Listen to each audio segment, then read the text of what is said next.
இந்து சமய அறநிலைத்துறையின் சார்பில் முறையா நடந்துச்சு. இதெல்லாம் உள்ளூர் மக்களுக்கு உண்மையா பக்தர்களுக்கு நல்லா தெரியும். அவங்க எல்லாம் நல்லபடியா தரிசனம் பண்ணிட்டு தான் வீட்டுக்கு போனாங்க.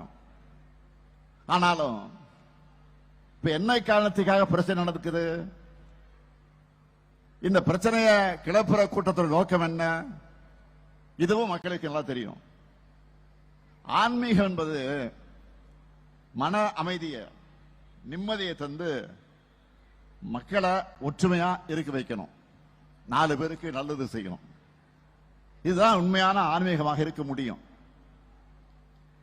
ஒரு சிலரோட அரசியல் லாபங்களுக்காக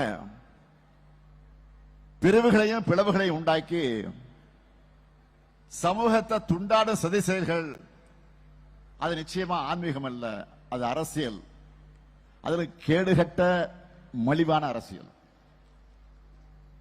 தீபம் எங்க ஏற்றப்படணுமோ, எப்போ ஏற்றப்படணுமோ அங்க வழக்கம் போல சரியா முறையா ஏற்றப்பட்டிருக்கு.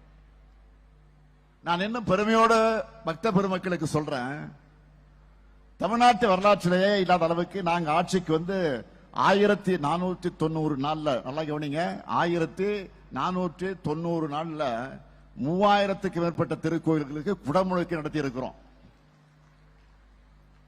இப்ப அந்த எண்ணிக்கை இன்னும் கூடி இருக்கும்.